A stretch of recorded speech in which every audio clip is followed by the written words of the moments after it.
Hey everybody, this is the first part, the first video of a section from Charles Bettelheim's The Class Struggles in the USSR, Third Period, 1930 to 1941, Part 1, The Dominated.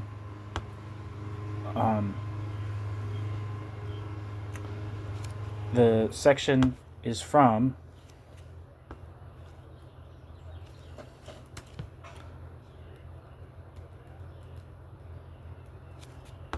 Part 2 of the book, which is titled The Militarized Working Class, and the section is from Chapter 2 of Part 2, which is titled Extension of the Wage Earning Class and the Rigidifying of Factory Despotism.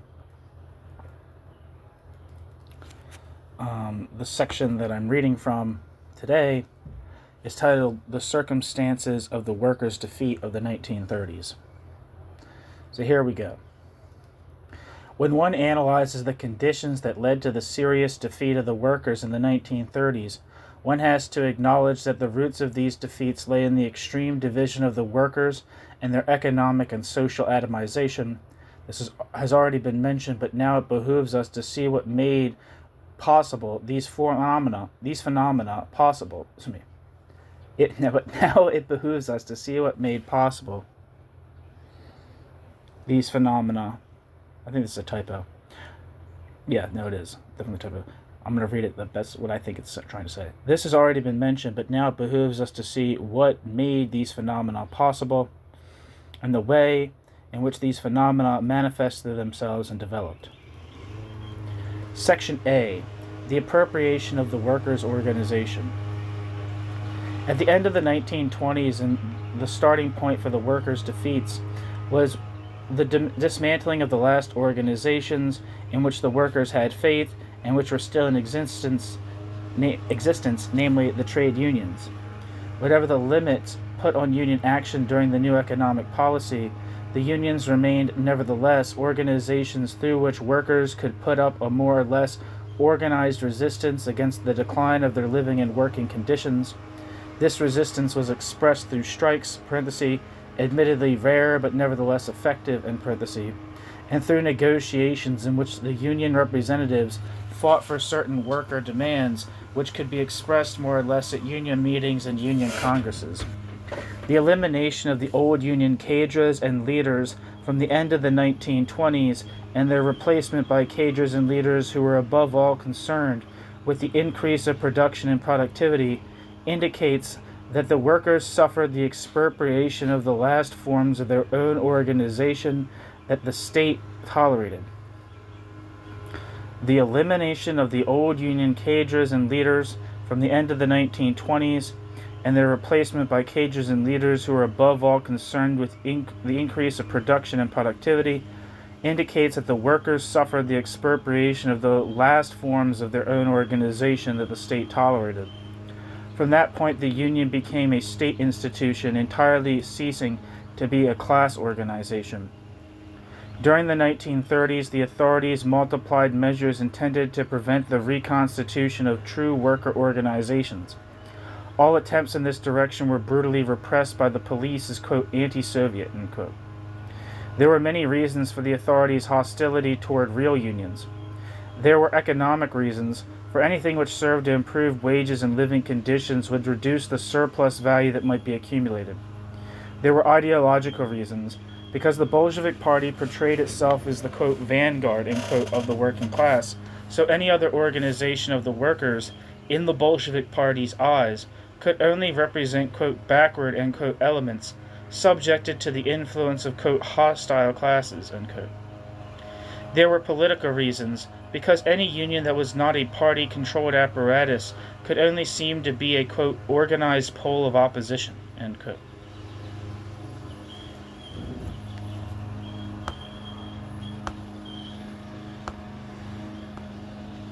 One second. Got to get to the footnotes.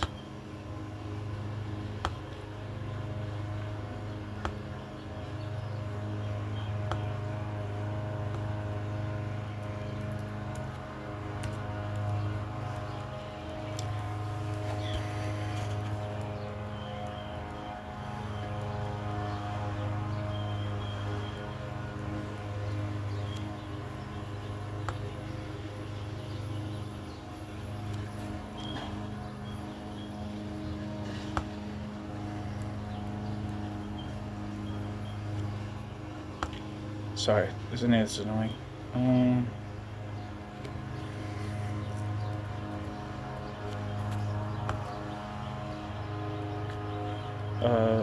It just says see Jacques Sapir Organisation.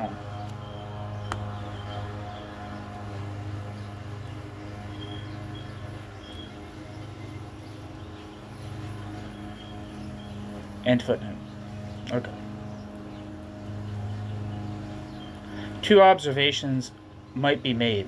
First, even during the new economic policy, quote, the idea that the unions could defend the workers against the managers, which meant against the government's economic policy, had never had the happy acceptance of the party, end quote. As Jacques Sapir remarks, this was connected with a, quote, old anti-union tradition, end quote, of the Bolsheviks.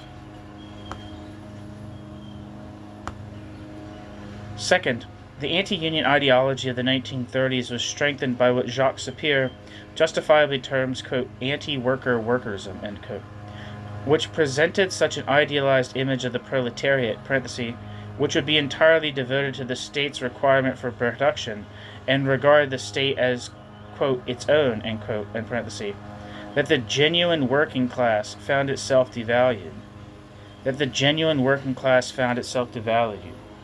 It was not, quote, proletarian, but, quote, petty bourgeois or, quote, peasant, and the party therefore did not want to allow it to organize itself genuinely.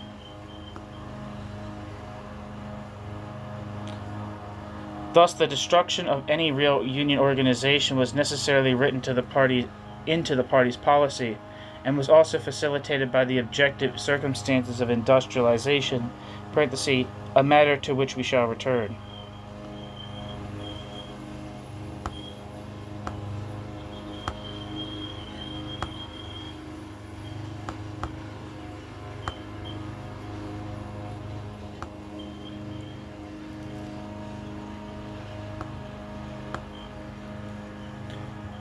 The major effect of this destruction was the disappearance of the working class as such, it having in effect been deprived of its last remaining form of organization and the ideological models that were tied to them. In fact, what happened here at the end of the 1920s and the beginning of the 1930s was a prolongation of the October Revolution. The latter, by establishing the power of the Bolshevik Party and identifying the Bolshevik Party with that of the working class, expropriated from the working class the aims of the working class's political struggle.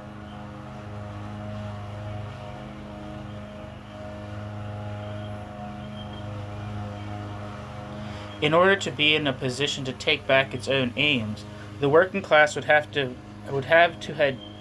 build new organizations and work out a strategy of struggle, something which historical circumstances rendered impossible. Quite the contrary happened. At the end of the 1920s and the beginning of the 1930s, the process of destroying the union organizations was carried through to the end. The destruction produced a bundle of negative effects for the authorities themselves. On the one hand, it produced a negative effect on the growth of social labor productivity, for in the existing conditions, this growth assumed a fully formed working class capable of conducting organized struggles. On the one hand, this destruction produced a negative effect on the growth of social labor productivity, for in the existing conditions, this growth assumed a fully formed working class, capable of conducting organized struggles. In the absence of such a class, accumulation took forms that were very particular, and its productive effects had a specific character. This is a point to which Part 4 of this volume will return. On the other hand, this same destruction of the class organizations made the workers indifferent to the union's pseudo-organizations that replaced them. This induced the workers to develop forms of resistance, against which the authorities could use only means of repression whose, quote, effectiveness, end quote, from the production point of view, remained very limited. Hence the attempts, vain as has been shown, to, quote, revivify, end quote, the unions. Although the destruction of the union organizations was one of the preliminaries for the worker defeats of the 1930s, it is also true that this destruction was made possible by certain objective circumstances, such as the mass, quote, renewal, end quote, of the worker ranks and the various ways in which workers were divided during this period. Section B. The mass, quote, renewal, end quote, of worker ranks in the 1930s. There having been no detailed investigation, it is only possible to give very general indications about that process of, quote, renewal, end quote, of the ranks of the workers which developed during the 1930s. Some figures do permit an approximate measure of the scale of this process. One may note firstly that the number of wage earners in main industry rose from 3.8 million in 1982 to about 8 million, parenthesis, of whom 6 million were workers, end parenthesis, at the beginning of the third five-year plan. An increase of 4.2 million.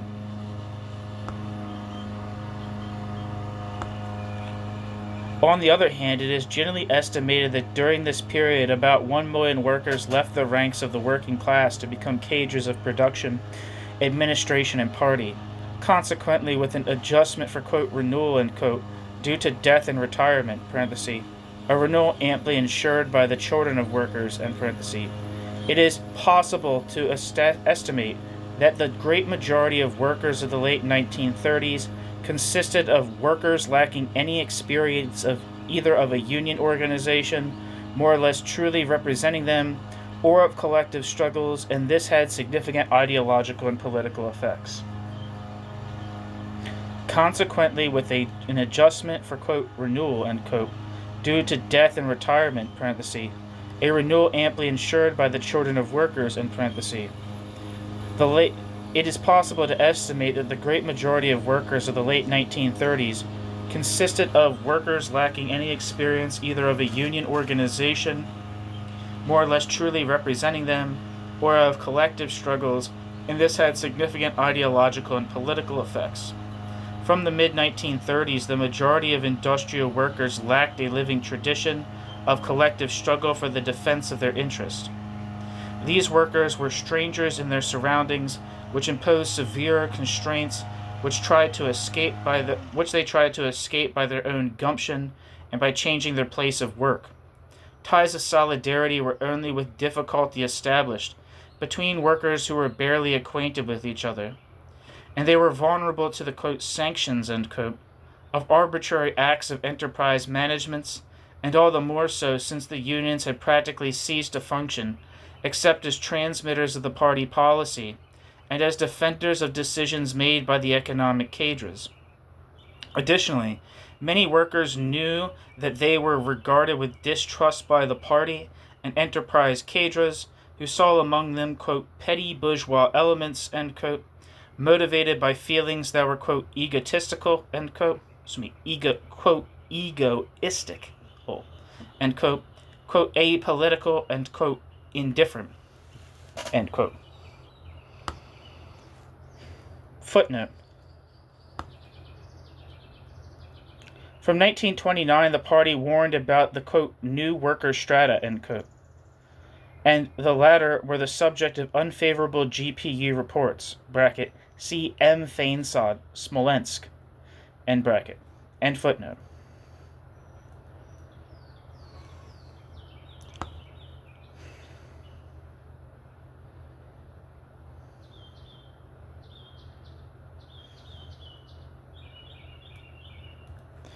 These cadres often treated them even as, quote, class enemies, by reason of their presumed, quote, kulak origin, and of the sympathy they were said to have for the rich peasants.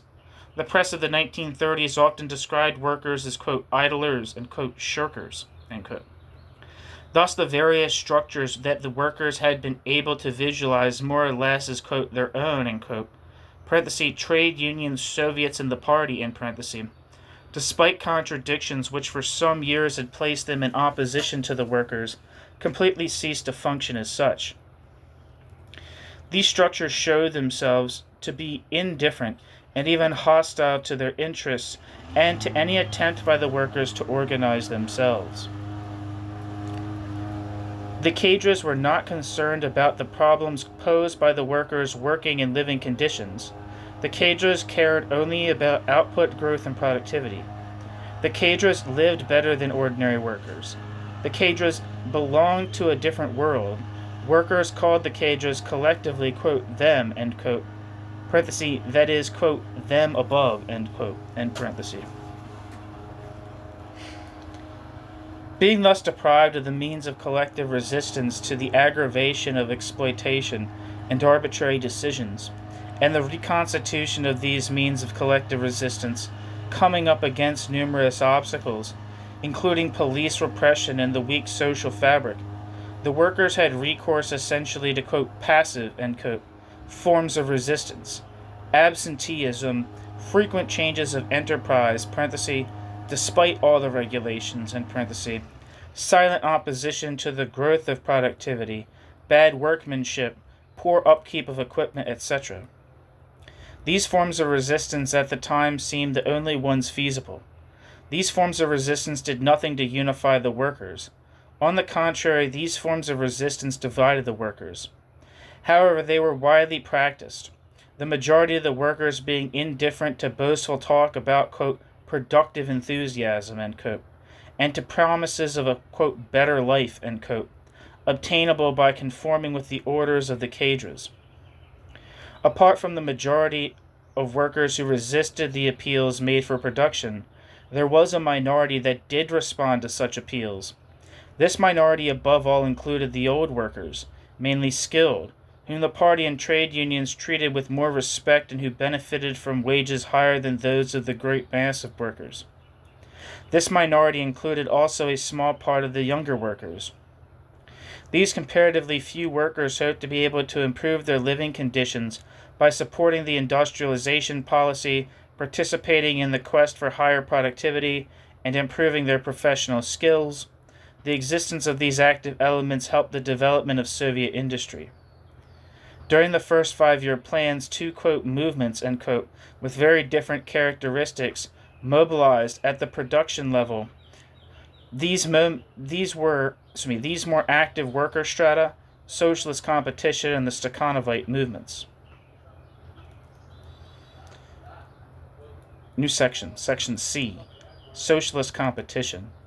At the time the first 5-year plan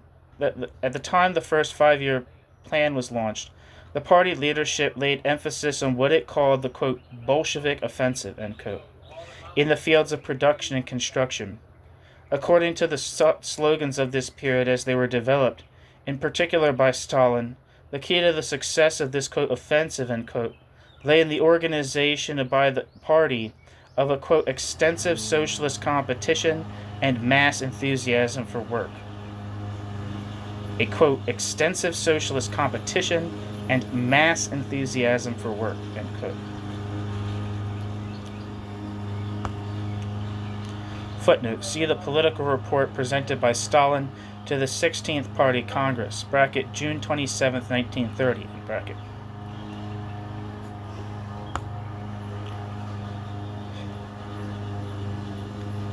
End footnote.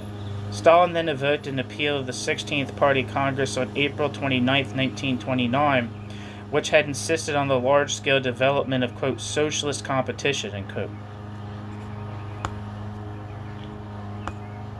On this occasion, Stalin declared that, quote, the most remarkable feature of competition is the radical revolution that competition entrains in the concepts held by the working people, because competition transforms work, into a matter of honor, a matter of glory, a matter of valor and heroism, end quote. Stalin.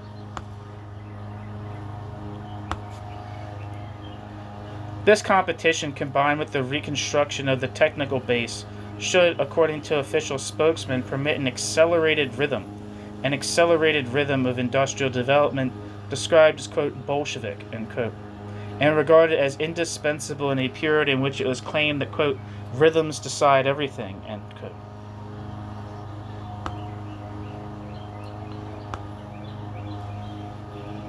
Already in May 1929, Stalin had insisted on the importance that he gave to competition.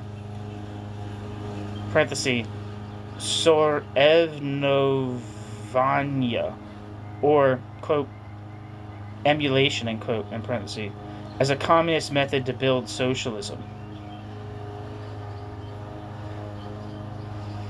And Stalin contrasted socialist competition with concurrencia, parentheses, competition of the capitalist variety, in parentheses. Quote, the principle of competition is defeat and death for some and victory and domination for others. The principle of socialist emulation is comradely assistance by the foremost to the laggards, so as to achieve an advance by all, end quote. Stalin.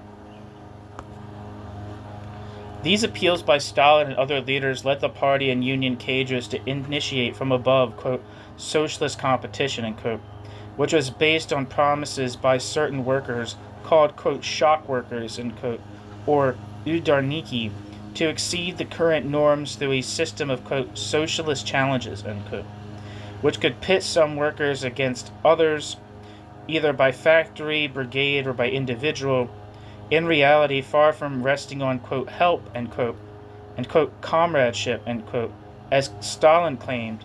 It developed contradictions among the workers. It permitted a raising of norms.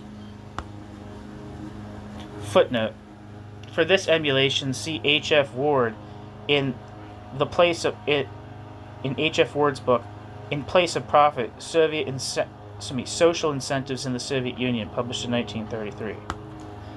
End footnote.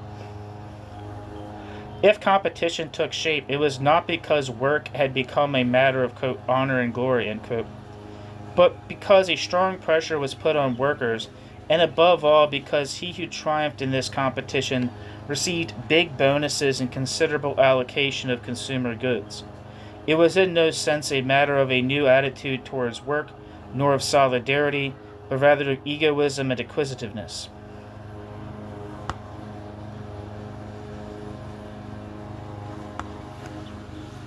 Behind the trumpeting, it was the latter which really suited the authorities, because it permitted output growth while at the same time dividing the workers even more. Measures taken by the party played a decisive role in the development of, quote, socialist competition, end quote. These measures led to agreements between udarniki and enterprise managers.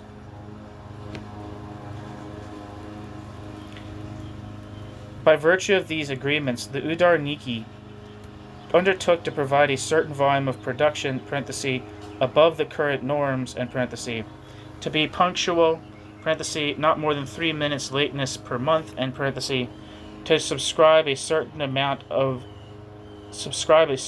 to the state loan, and give at least 1 day a month of extra work. And udarniki are shock workers.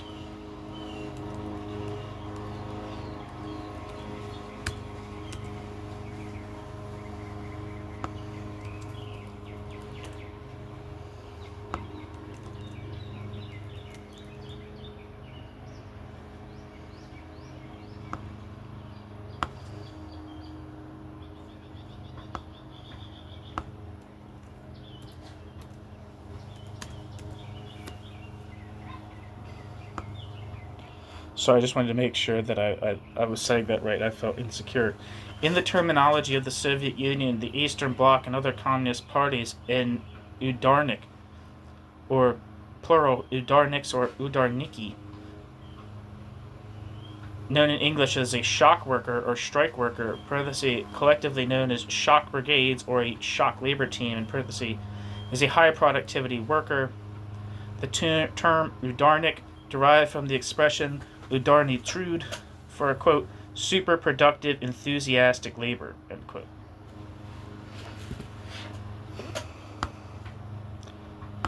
Okay.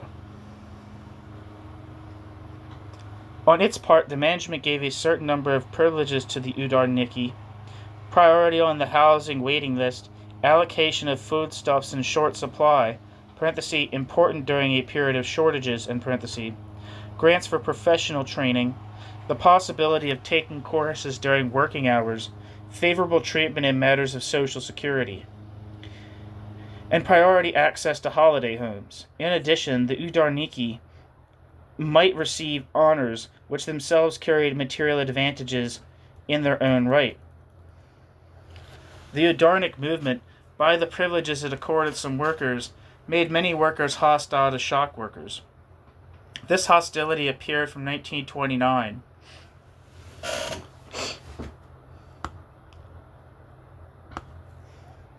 It increased particularly when enterprise managers used the, quote, production records, end quote, established by the Udarniki to raise production norms.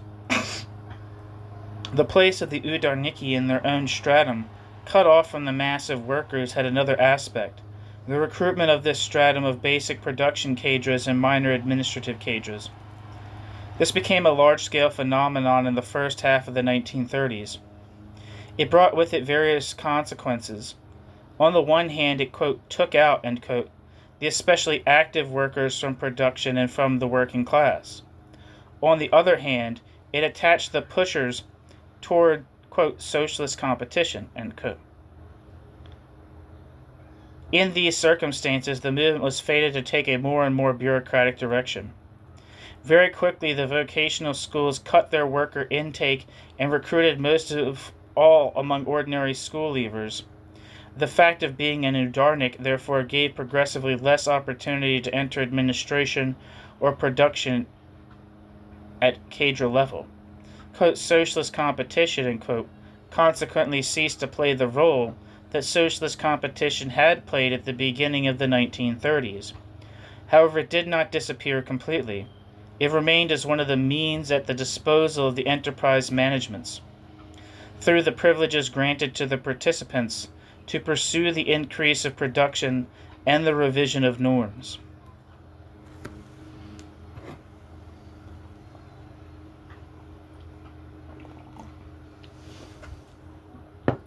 New section, Section D, the Stakhanovite movement. In 1935, the Stakhanovite movement rose into view. It might seem to be only a variant of socialist competition, but in reality, the Stakhanovite movement was something very different. Socialist competition by Udarniki resulted above all in an intensification of labor. Stakhanovism tended to transform the production process, the place and role of different ingredients of production, and all this on a foundation of worker initiative. From this point of view, Stakhanovism bore a revolutionary character, even though accompanied also by an intensification of labor and an accentuation of capitalist features of production. Stakhanov was a coal miner who achieved his first output record on the 31st of August 1935 in the Centralnya Irmino mine. Before Stakhanov's method was introduced, coal hewing was done on a face 85 meters long and 10 meters wide. The face included 8 work positions, to which in all were located 17 to 18 workers. The latter did both cutting and propping. In addition, 5 laborers looked after the clearing away of the coal. Of the 6 hours spent below, 2.5 to 3 weeks were Of the 6 hours spent below, 2.5 to 3 weeks were spent on coal hewing and the rest on propping. The picks were employed, therefore, for only about half the time.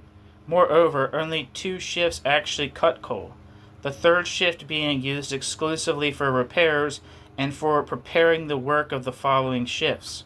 In practice, the picks were used only for 6 hours out of 18, that is, at 1/3 of capacity. In the circumstances of this mine, and with this organization of the work process, the 17 to 18 hewers proppers obtained an output of 250 tons, or 14.7 tons per worker on average, or 11 tons when the laborers were taken into account.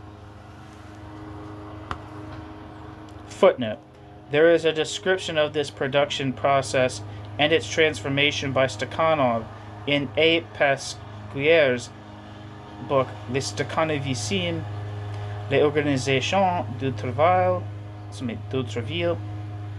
in URSS. I don't know how to pronounce letters in French. Or words, but I try. This book contains an overall description of Stakhanovism up to 1937. See J. Sapir's thesis and J.T. Rittersporn's article Le Mouvement Stakhanoviste in some journal. But I have some piece by G.T. Rittersporn. I think it might be Ritterspoon. This might be a typo, I'm not sure. I always thought it was Ritterspoon, but it might be Rittersporn. But I haven't read them.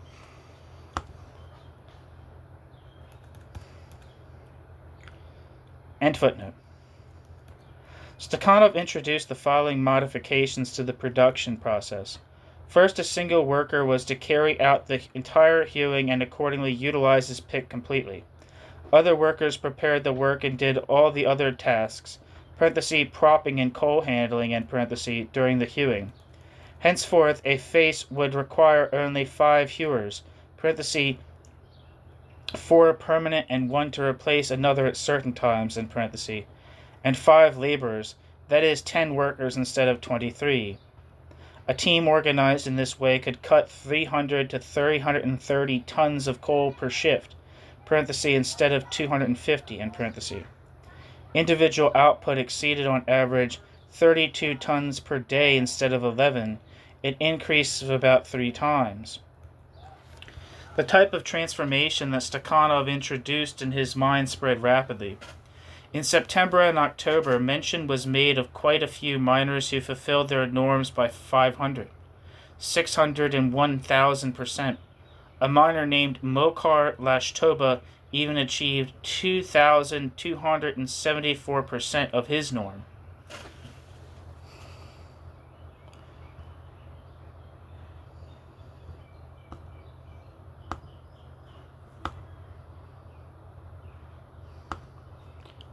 Let's see if this is somebody.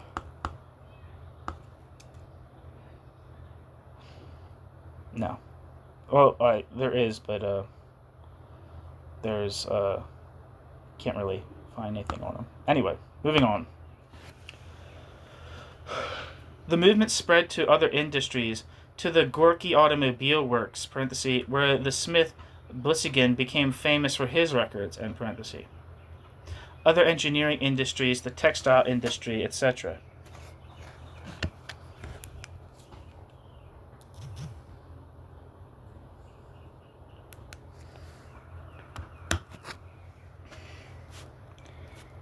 New section, Section 1.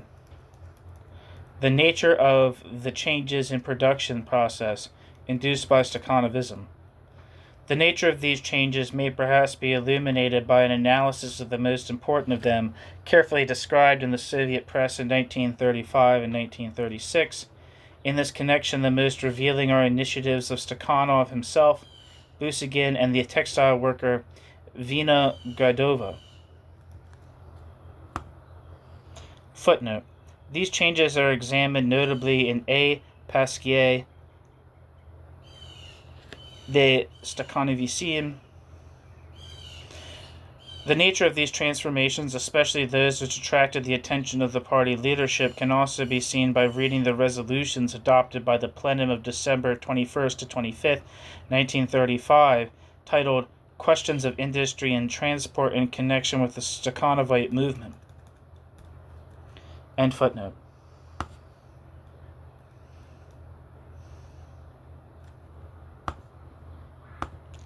In summary, these changes had the following features. 1, they led to deepening of the capitalist division of labor. They, quote, liberated, end quote, skilled workers from secondary tasks and transferred the secondary tasks to unskilled workers. Thus, they encouraged a greater division of the labor collective between a small number of skilled workers and a relatively large number of unskilled. The polarization which characterizes collective labor in capitalism was therefore accentuated. In the example of Stakhanov cited above, 17 to 18 skilled workers with 5 unskilled gave place to 6 skilled with 5 unskilled. In the case of the transformation of the production process by the woman worker Vinogadova, who worked on Northrop weaving looms, there were 9 skilled workers and 4 unskilled in a team before the transformation. After the transformation, there was 1 skilled worker and 12 unskilled.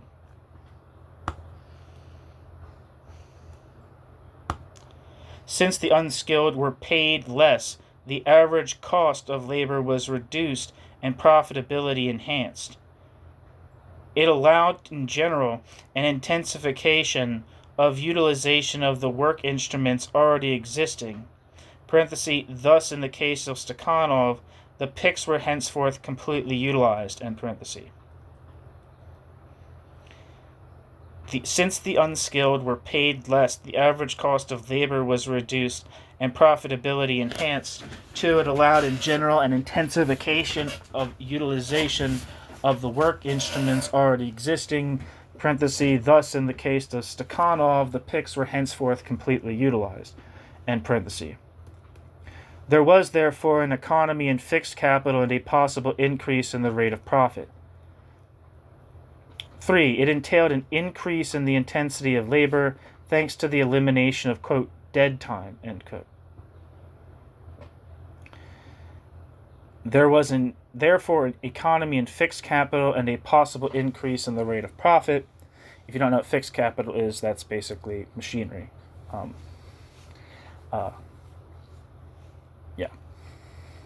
Things that don't transmit all their value to the commodities in one single round of production is what it means. It doesn't just mean machines. Machines is too specific. Tools, generally. There was therefore an economy in fixed capital and a possible increase in the rate of profit. It entailed an increase in the intensity of labor thanks to the elimination of, quote, dead time, end quote. This can be seen in the case of Stakhanov as well as of Busygin, who packaged the tasks in such a way that each worker repeated at a rapid rhythm the same movements. This can be seen in the case of Stakhanov as well as of Busygin, who packaged the tasks in such a way that each worker repeated at a rapid rhythm the same movements. It reminds me of like Adam Smith's pin factory.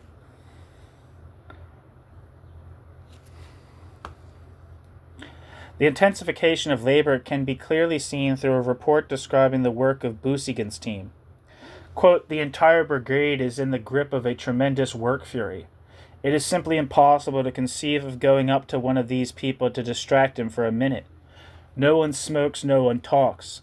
I have visited many camps, but nowhere have I seen such an ecstasy of work. End quote.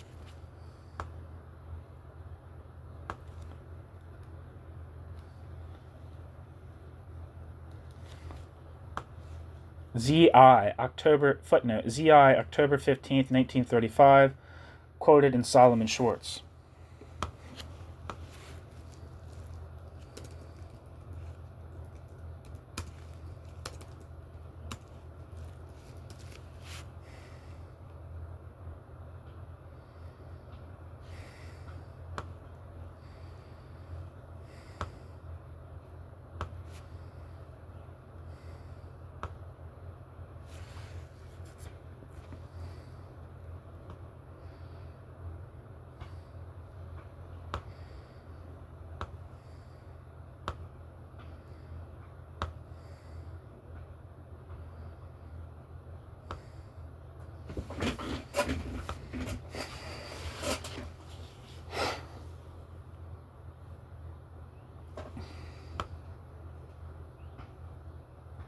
Where the hell am I? This intensification of work was also obtained by analysis of movements with the aim of eliminating any that were superfluous, which permitted an acceleration of the work rhythm. And that's the intention of Taylorism.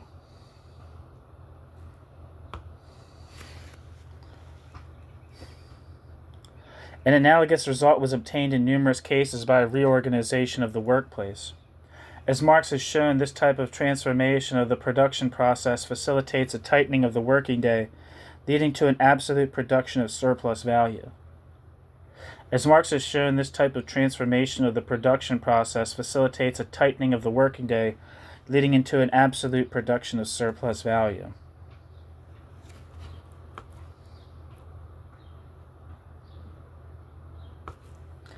Generally speaking, the dominant aspect of the Stakhanovite movement was the adaptation of labor that was alive to the demands of a full utilization of labor that was dead, thus permitting an increased rate of profit.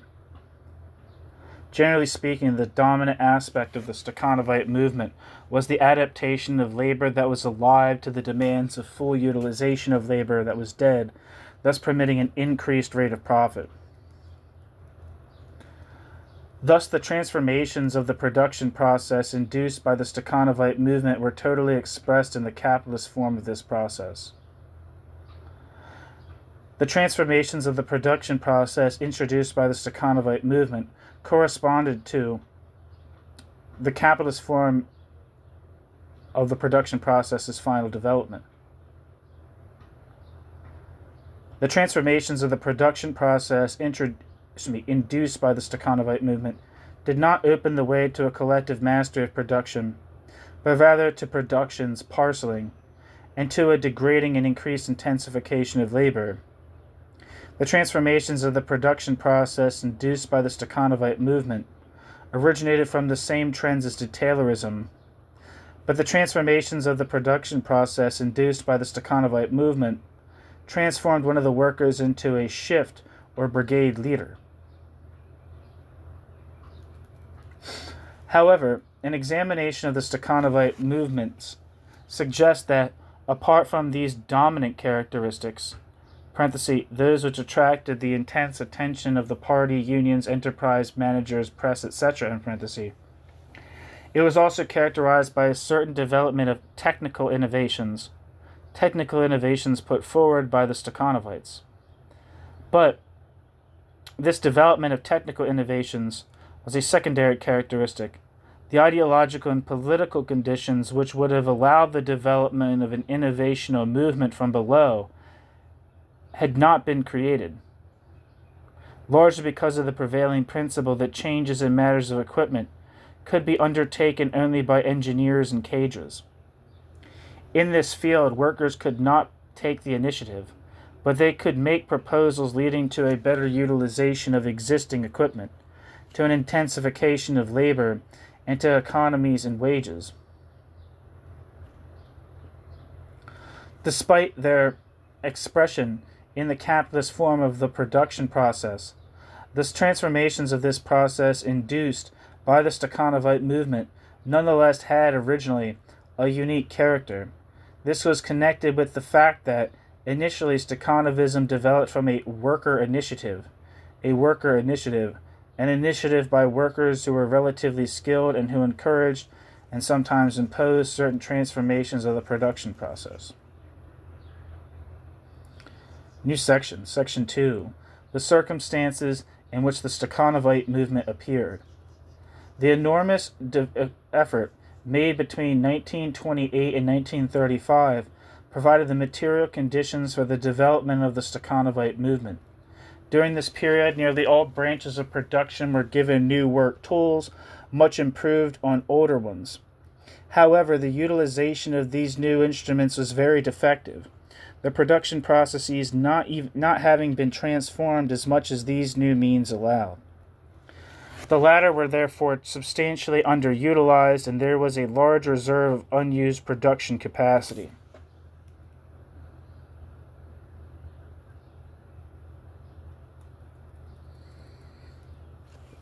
The reasons why such a large gap appeared. Footnote. B. Marcus, in an article titled Le Mouvement Stakhanoviste,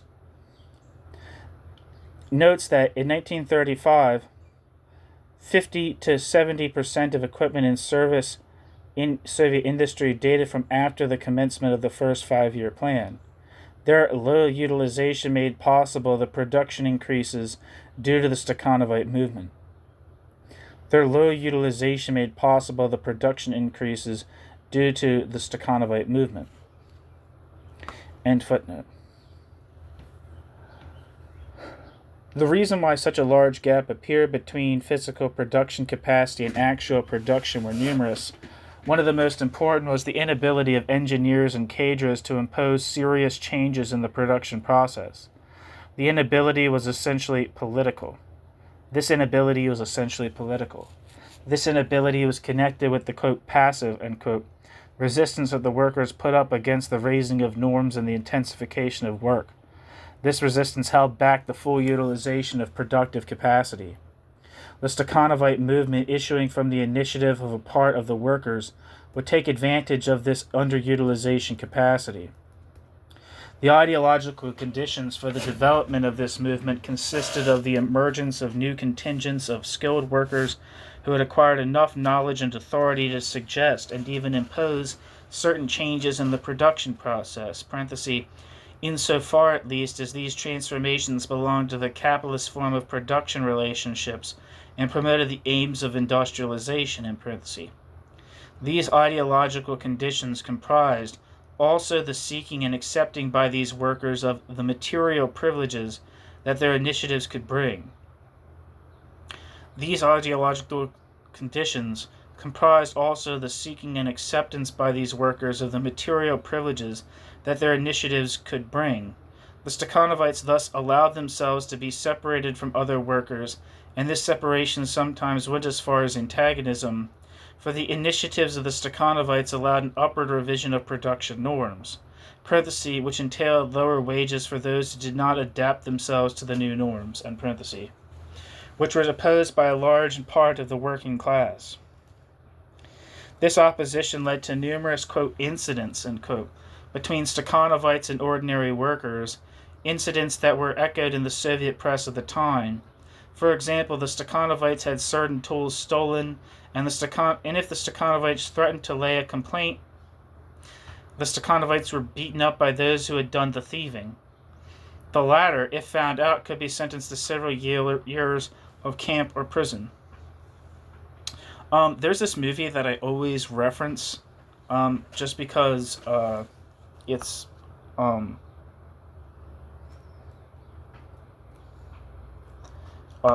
just because it kind of captures a lot of this. There's this movie called there's two movies. I think the director's name is Andrzej Wajda, but it's a movie from Poland from like the 70s.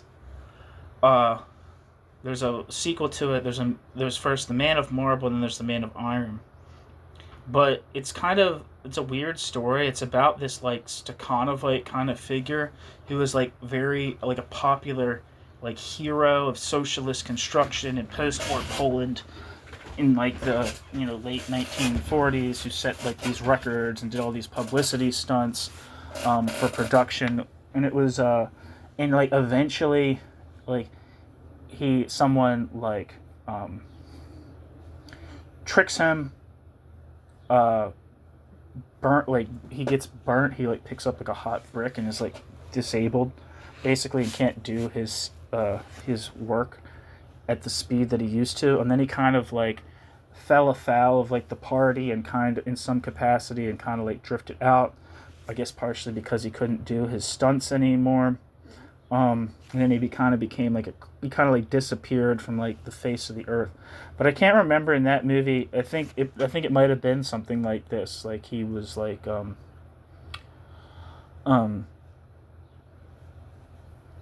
sabotaged or something like that by like people who didn't want work norms increased.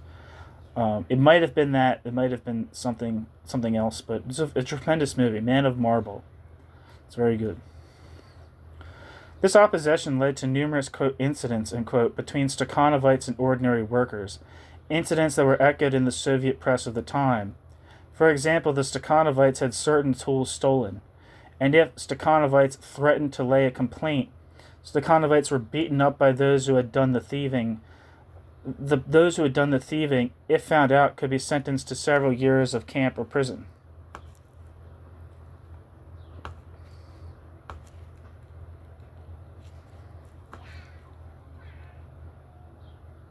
Other ideological circumstances were necessary for the development of the Stakhanovite movement. It was necessary that those who joined this movement adhered to the principles of wage differentiation proclaimed as, quote, just and necessary, end quote, since 1931. The quest for personal advantages was certainly not the only, quote, ideological base, end quote, for the rise of Stakhanovism, but it was an important part of it. In this connection, it is highly significant that the movement took off precisely when rationing was ended. That is, when the high incomes gained by the Stakhanovites could actually be used to buy products that henceforth were, quote, freely, end quote, available. In this connection, it is highly significant that the movement took off precisely when rationing was ended. That is, when the high incomes gained by Stakhanovites could actually be used to buy products that henceforth were, quote, freely, end quote, available. Footnote, these incomes could reach 1,000 to 2,000 rubles per month, whilst current monthly wages were 90 to 100 rubles. As well, some Stakhanovites, especially those who received decorations, gained from various material advantages of various orders of magnitude: tax relief, free rides on some transport services, priority in housing allocations, and places in holiday homes, gifts in kind, bracket, cars, motorcycles, and so on, end bracket.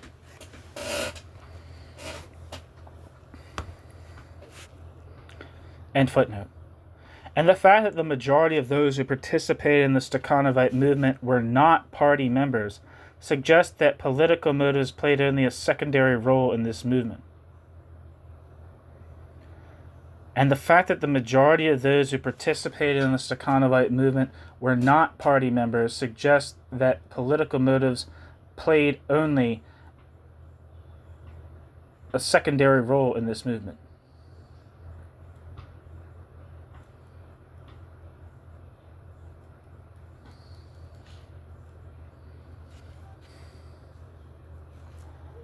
One second.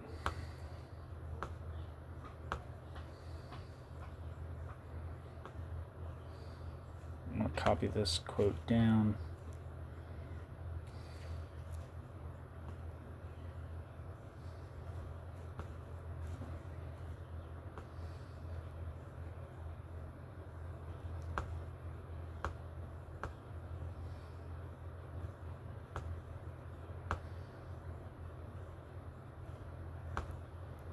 Come on, dude.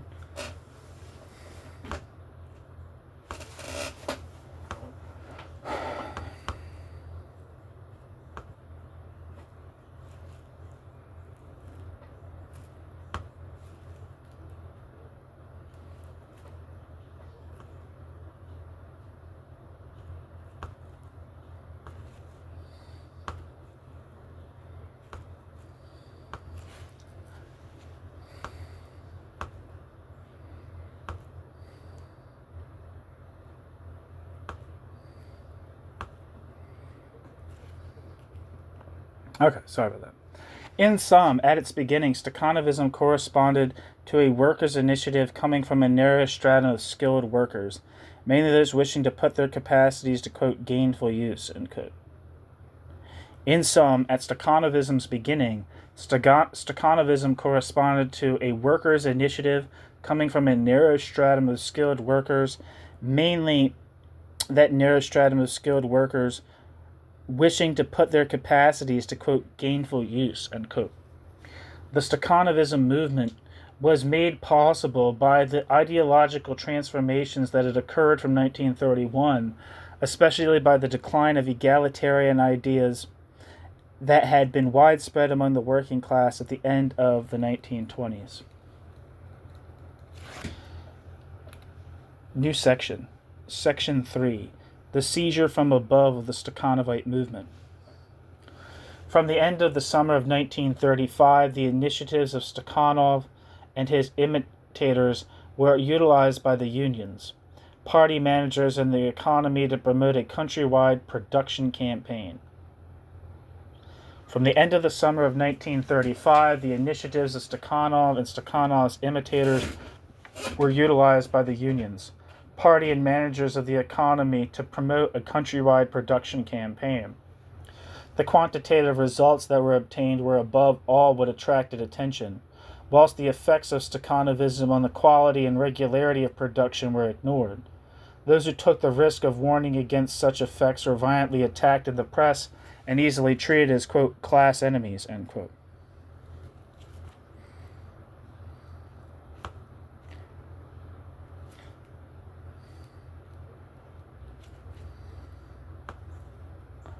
In October 1935, the first inter-union conference of Stakhanovites was held.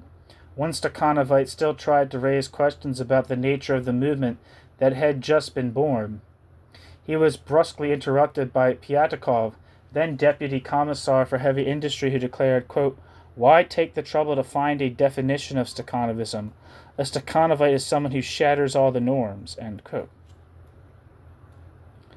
Pyatakov.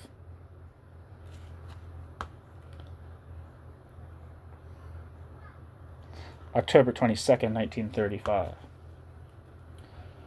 The tone was thus given. Stakhanovism was to be a war machine against existing norms.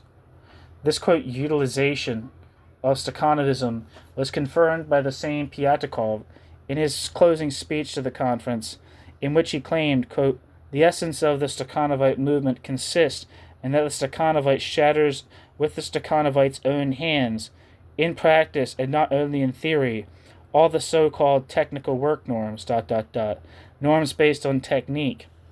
This was only a ghost intended to frighten us, a brake to hold us back," end quote. Pyatakov. A few days later, the newspaper of the Heavy Industry Commissariat had gone so far as to say that the, quote, "ghost," end quote, of production capacities and norms, quote, "should be sent to the devil," end quote.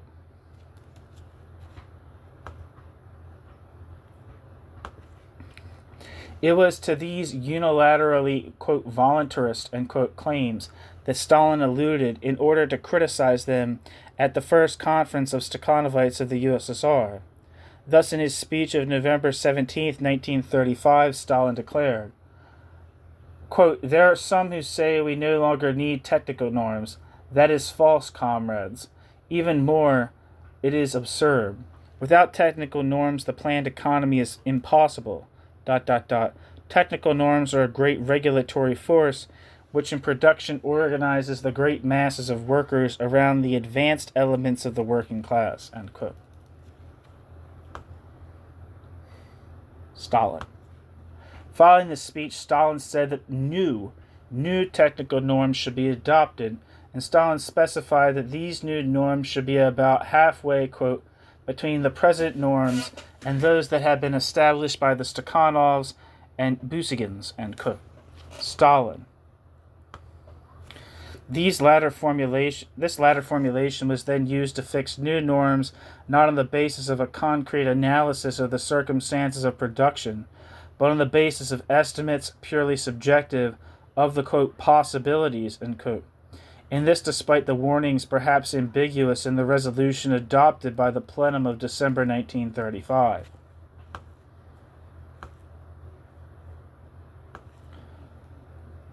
For example, the annual plan of 1936 provided for an increase of 21% in the norms of heavy industry, 23% of light industry, and 30% of construction. To match these forecasts, the plan fixed the respective average wage increases of these industries at 12, 14, and 10%. At the beginning of 1936, these forecasts were turned, quote, upside down, end quote.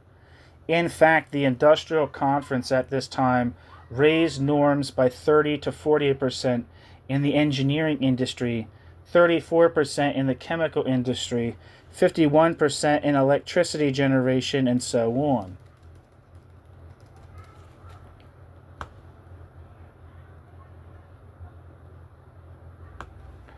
Such norm increases led the enterprise managers to strive for a considerable increase of work intensity. Also, such norm increases often led to disorganization of production, especially when actual conditions did not permit them to obtain regularly the level of productivity that had been forecast. Lastly, they imposed loss of wages on workers who could not fulfill the new norms. either because they were paid piece rates or because they were demoted because they could not fulfill the norms of their category. In general, the demotion of a worker from one category to the next one below corresponded in 1936 to a wage loss of 50 rubles per month in industry. Parenthesis, in category 3, the basic wage was then 300 rubles, end parenthesis.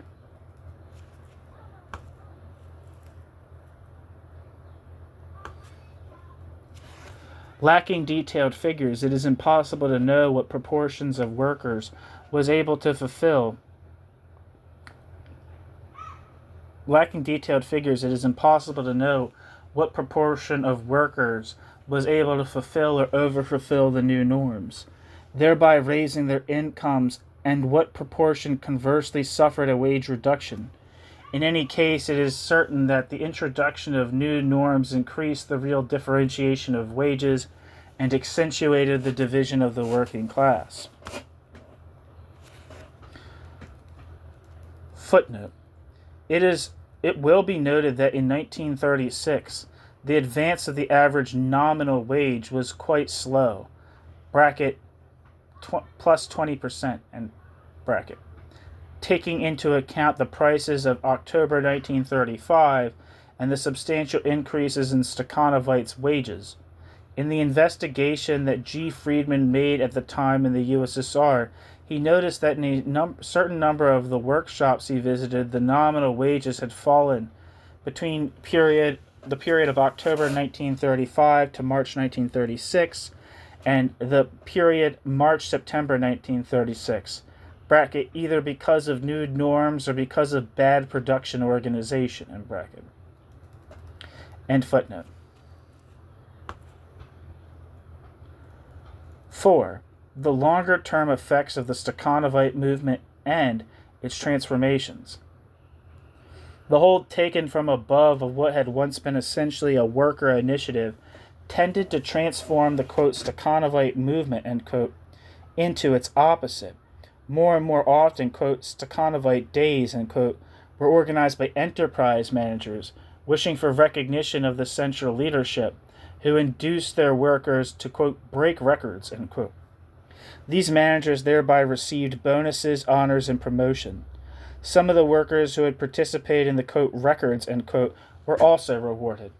However, performances obtained in such circumstances could only be temporary as a rule. In reality, they often disorganized production. During a more or less brief period, an intensive effort was achieved. Stocks of raw materials were used up, and above all, work intensity was pushed up to a level that could not last. Thus, the, quote, records, end quote, were usually followed by a period of production decline, which took output below the previous level.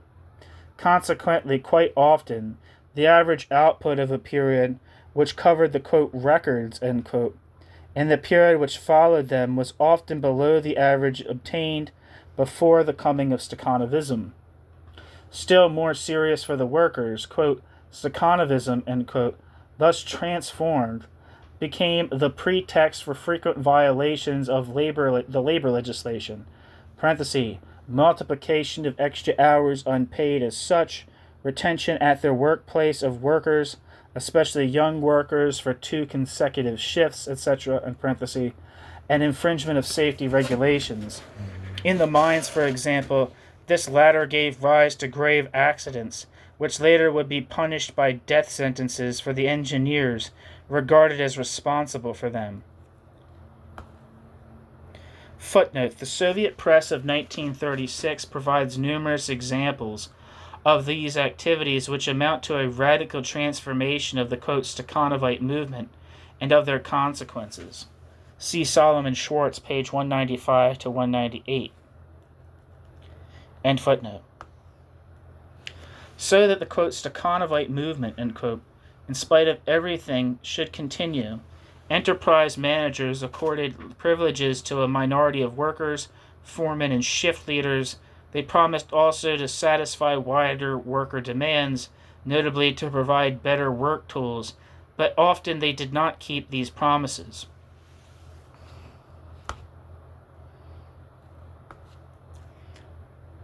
The Stakhanovite movement in this way came into contradiction with one of its initial fundamentals of obtaining a substantial long-term growth of production based on a more intensive utilization of existing equipment.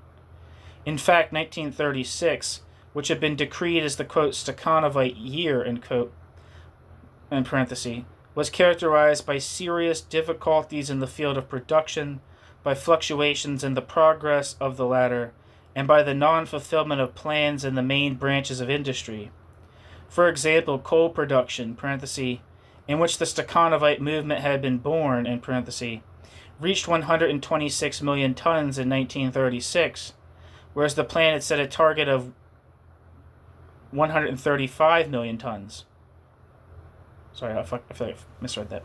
For example, coal production, parenthesis, in which the Stakhanovite movement was born, in parenthesis, reached 126 million tons in 1936, whereas the plan had set a target of 135 million tons, so 9 more million tons. Thus, the plan was fulfilled by only 93%, parenthesis, and not exceeded as had been forecast at the beginning of the year, in parenthesis.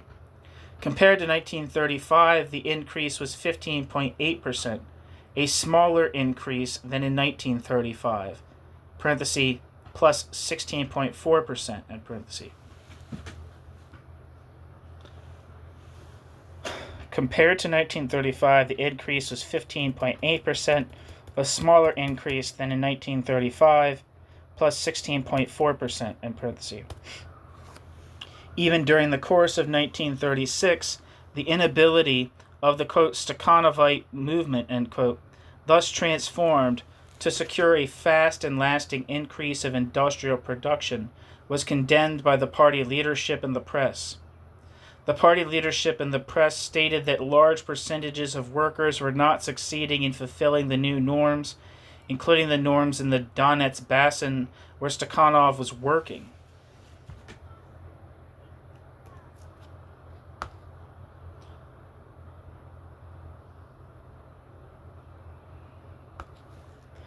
On the other hand, internal documents of the party at this period note the indifference of the majority of older skilled workers to, quote, Stakhanovism, end quote, and even the majority of older skilled workers' hostility towards Stakhanovite's privileges.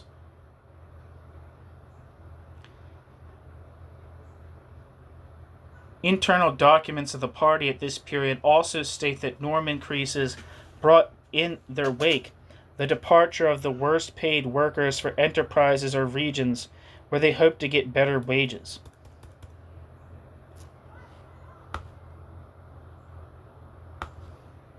In general, at the end of September 1936, heavy industry had reached its annual plan target in monetary terms, only to the extent of 59%.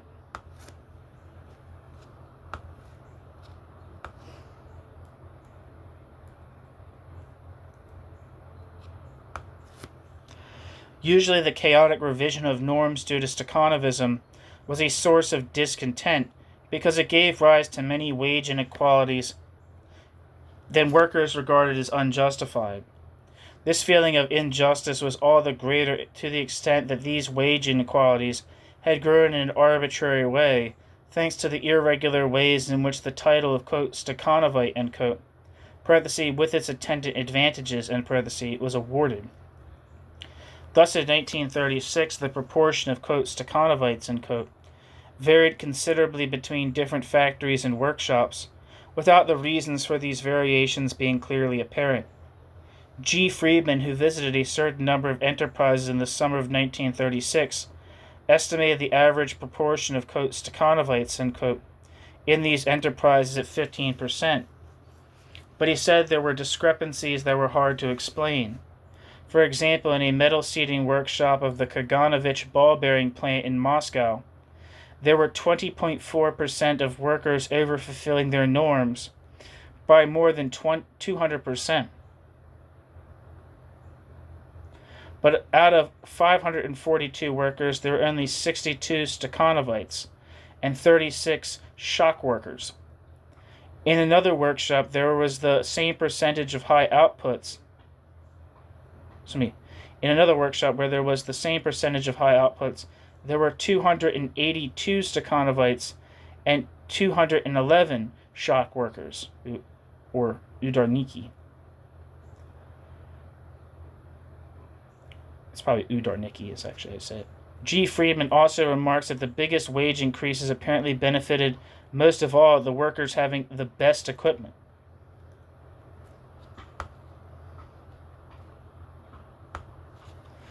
In fact, from the beginning of 1936, the party leadership was worried about different aspects of the situation it could see developing. At first, it warned against the increased pressure put on workers by enterprise managers.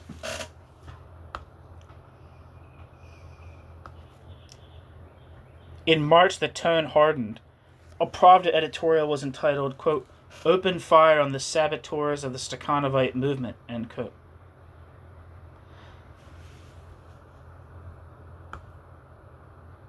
Pravda, March 26, 1936. Spring witnessed several articles of this type.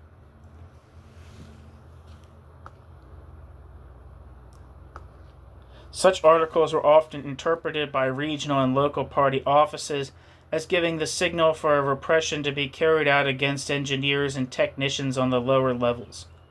This interpretation was not encouraged by the central leadership of the party, which at the time wanted sanctions against lower administrators and cadres to be limited to extreme distortions of the, quote, Stakhanovite movement, end quote. For example, Pravda of the 2nd of June 1936 condemned the, quote, programs against managers, end quote, which it said typified the interventions of certain regional party authorities, parenthesis, especially in the Donbass, end parenthesis. 5 days later, the party's official newspaper even stated that those who talked about a massive sabotage of the Stakhanovite movement by technical cadres, in effect, were helping the enemies of the movement.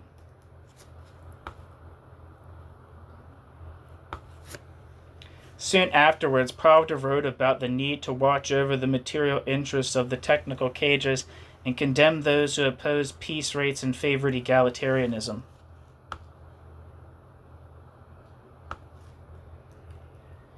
These positions were still being defended at the beginning of the summer.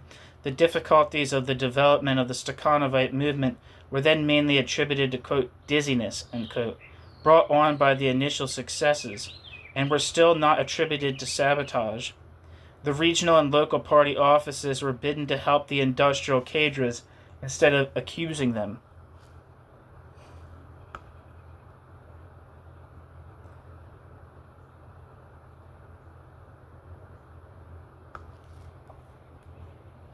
The, quote, moderation, end quote, which the party leadership called for in the treatment of industrial cadres tended to be abandoned during the summer of 1936. The reasons for this abandonment were various and numerous, with each reinforcing the others. At the economic level, the inadequacy of the results obtained, parenthesis, compared with the ambitions of at the beginning of the year, in parenthesis, played a decisive role.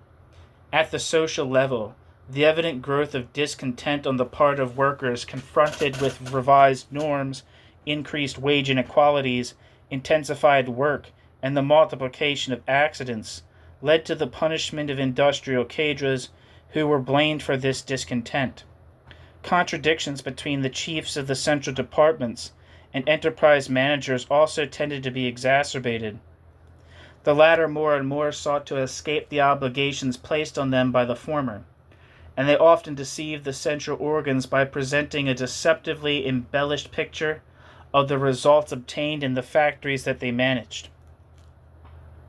Finally, the political situation in the second half of 1936 was characterized by a serious aggravation of tensions. The prosecutions against certain old leaders of the, quote, left, end quote, opposition, parenthesis, including Zinoviev and Kamenev, end parenthesis, and their death sentences was one of the manifestations of this increased tension. The multiplication and the merging of the contradictions determined the start of the general social and political crisis of 1936 to 39 and accelerated the final crisis of the, quote, Stakhanovite movement, end quote. The latter, in any case, could not survive being taken over from above, because it was impossible to maintain for long the ingredient of worker initiative which Stakhanovism contained, while subordinating it to demands imposed from above. From August 1936, the crisis of the, quote, Stakhanovite movement, end quote, took the form of an explosion of worker discontent over which the party tried to gain control. There was then an elimination of managers of the most unpopular enterprises. This unpopularity had its objective foundation in the abuses perpetrated by these managers, parenthesis, involving working conditions, wages, and norms, but also the material advantages that managers had obtained for themselves or which had benefited their own circle of family, friends, and, quote, personal clique, end quote, end parenthesis. One example of the scale of worker discontent is provided by what happened after the arrest of a depot manager of the Timber Trust Western region, parenthesis, in Smolensk region, end parenthesis. He was arrested at first as a, quote, former Trotskyite, end quote. However, very rapidly, this manager's past adherence to the opposition, parenthesis, real or supposed, end parenthesis, ceased to be the center of the affair. He was accused of having held back the Stakhanovite movement by making working conditions intolerable, of having reduced arbitrarily the workers' wages, disorganized transport of timber, taken bonuses without justification, etc.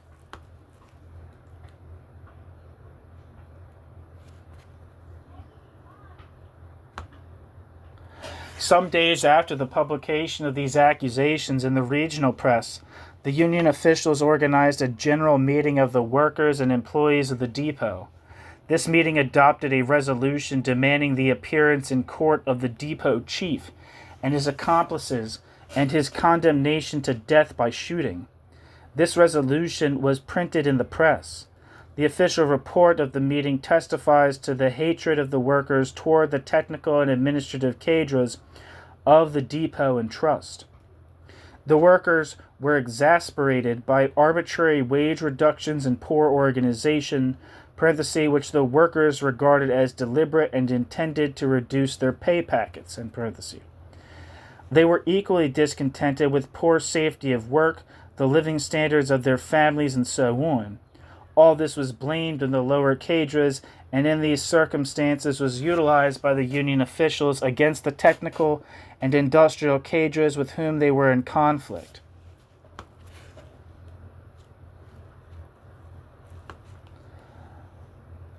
Cases of this kind multiplied up to the fall. They testified to the ease with which certain leaders of local party organizations could mobilize worker discontent against other leaders belonging to the economic departments. They also showed that there were numerous escape routes, appeals to higher bodies, and transfer of the accused cadres to other posts. On the whole, the central press took little part in these campaigns. No doubt it then seemed dangerous to, quote, calm, and, quote, the worker discontent in that way. In October 1936, there was an appeasement of the criticism campaign based on direct expression of discontent. In fact, the crisis of the, quote, Stakhanovite movement, end quote, which began in 1936, made evident the inability of the existing social and political system to fully utilize the installed productive potential, a potential whose size had been demonstrated by the early Stakhanovite movement. In fact, the crisis of the, quote, Stakhanovite movement, end quote, which began in 1936, made evident the inability of the existing social and political system to fully utilize the installed productive potential, a potential whose size had been demonstrated by the early Stakhanovite movement. One aspect of the 1936-39 crisis was a blind struggle to overcome this inability, whose cause was not identified and whose effects were blamed on acts of sabotage. In any case, so far as production was concerned, the, quote, Stakhanovite movement, end quote, after its transformation in 1936 and 1937, was less and less capable of responding to the hopes that the party leadership had placed in the Stakhanovite movement in 1935. For example, the industrial plan, parenthesis, in 1926 to 27 prices, in parenthesis, was achieved in 1937 only to the extent of 92%. Achievement rates were even lower for coal, parenthesis, 91%, in parenthesis, petroleum, 98%, in parenthesis, and sheet metal, parenthesis, 83%, in parenthesis, while the rate of growth for industrial production was falling, parenthesis, 11.1% in 1937 and 11.2% in 1938 against 28.5% in 1936, end parenthesis. Footnote. As is known, the evolution of production in money terms tends to show growth rates higher than those measured on the basis of production statistics based on physical measures. End footnote. Okay, that's going to be the end of the first video of this section. And again, this section was called what?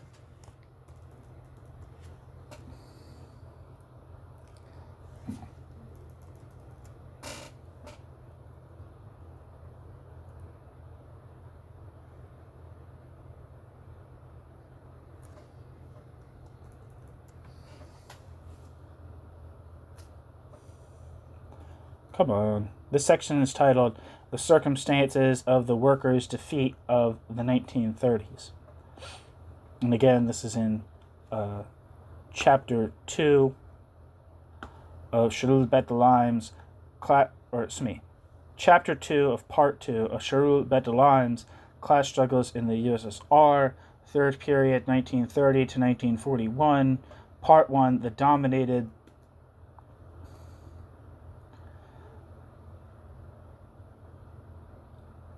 the part of the book that this chapter is from is Part 2, The Militarized Working Class, and 2, Extension of the Wage Earning Class and the Rigidifying of Factory Despotism.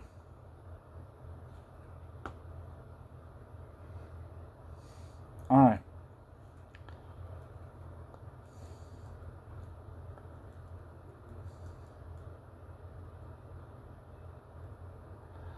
And the place I'm going to start in the next video is Section E, the reproduction on a larger scale of differences between unskilled and skilled workers.